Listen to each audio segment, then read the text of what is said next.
तो आइए चलते अब ग्राफिक्स के जरिए हम आपको इन 44 पुलों के बारे में बताते हैं। जरा ध्यान से देखें आप किस तरीके से ये एक बहुत बड़ा कदम है। 44 में से 22 पुल अकेले चीन की सीमा के पास है। इसका रणनीतिक महत्व है और अगर चीन से युद्ध हुआ तो भारत की सेना, हथियार और रसद कम समय में LAC तक पहुंचा जा सकते हैं। इन पुलों से T-90 टैंक भी गुजरेगा। यह कोई मामूली बात नहीं है। इसका मतलब यह हुआ कि पुलों की क्षमता 48 टन से ज्यादा वजन उठाने की है। आमतौर पर सेना जिन पुलों को बनाती है वो कम वजन उठाने में ही सक्षम होते हैं। न सिर्फ सेना बल्कि हर तरह के मूवमेंट के लिए इन पुलों की सख्त जरूरत थी। LAC से लेकर LOC तक साजिश बिल्कुल साफ दिख रही है। एक तरफ ड्रैगन की चालबाजी है तो दूसरी तरफ पाकिस्तान की साजिश। एक तरफ घुसपैठ की साजिश है तो दूसरी तरफ बॉर्डर पर हथियारों का जखीरा। 7000 किलोमीटर की सीमा पर अघोषित युद्ध के बीच तनाव हर दिन बढ़ रहा है। ड्रैगन दोस्ती के दम पर पाकिस्तान को उकसा रहा है ताकि LAC से LOC तक स्थिति बिल्कुल युद्ध जैसी हो जाए। ऐसे में भारतीय सेना ने पाकिस्तान पर 2020 की सबसे बड़ी कार्रवाई की। भारत को छेड़ने पर पहले चीन खुद पिटा, फिर उसके उकसावे से फड़फड़ा रहा चेला पाकिस्तान।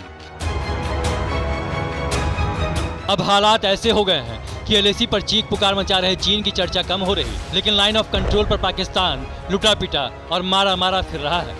भारत ने सर्जिकल स्ट्राइक और एयर स्ट्राइक के बाद 2020 में पहली बार पाकिस्तान पर एक और जबरदस्त स्ट्राइक किया है। पाकिस्तान पर अब तक की सबसे घातक स्ट्राइक मोदी की सेना ने की है और बॉर्डर पर पाकिस्तान की बारूदी भूख भरपूर मिटा दी। वो भी ऐसा कि जनरल बाजवा, उसकी फौज और उसके रहमो करम पर सांस ले रहे PM इमरान खान की रात की नींदें हराम हो गई हैं। अब फिर पाकिस्तान ऐसी स्ट्राइक को सालों तक नहीं भूलेगा। हम आपको पाकिस्तान की उसी तबाही के सबूत सीधे स्पॉट से दिखा रहे हैं। भारतीय सेना ने पाकिस्तान के कई चौकियों को पूरी तरह खाक में मिला दिया।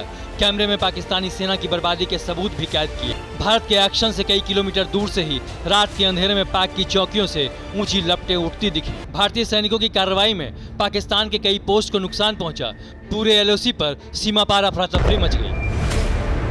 ड्रैगन की तरह ही युद्ध युद्ध चिल्ला रहा पाकिस्तान अंदर तक बिलबिला गया। उसका सबूत है पाकिस्तानी सेना की ये चिट्ठी।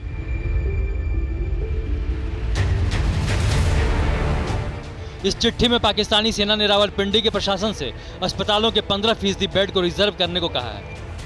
चिट्ठी में पाकिस्तानी सेना ने कहा है, हालात को देखते हुए अस्पतालों के 15% बेड को आर्मी के लिए रिजर्व रखें। हाल के दिनों में नियंत्रण रेखा पर कई हताहत हुए हैं। पिछले 2 हफ्तों में चीन की शह पर पाकिस्तान LOC पर अपनी हरकतों से बाज नहीं आ रहा था। कई बार पुंछ और राजौरी सेक्टर में बाजवा के फौजियों ने युद्ध जैसा खतरनाक मंजर बना दिया था। बॉर्डर पर पाकिस्तान की जंगी सनक ने पिछले 17 साल का रिकॉर्ड तोड़ दिया था।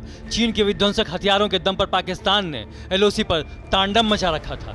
ऐसे में हिंदुस्तान ने पाकिस्तान का एक झटके में ही फुल एंड फाइनल कर दिया है। भारत ने भी अपने हथियारों का मुंह पाकिस्तान की चौकियों की तरफ मोड़ दिया है। अब भारत के लिए ये कार्रवाई न सिर्फ पाकिस्तान बल्कि चीन के लिए भी संदेश है कि मेड इन चाइना हथियार और फौजियों के दम पर न तो युद्ध लड़ा जा सकता है और न ही जीता जा सकता। न्यूज़ टॉप 9 रोज सुबह 7 बजे और शाम 7 बजे सिर्फ TV9 भारतवर्ष पर।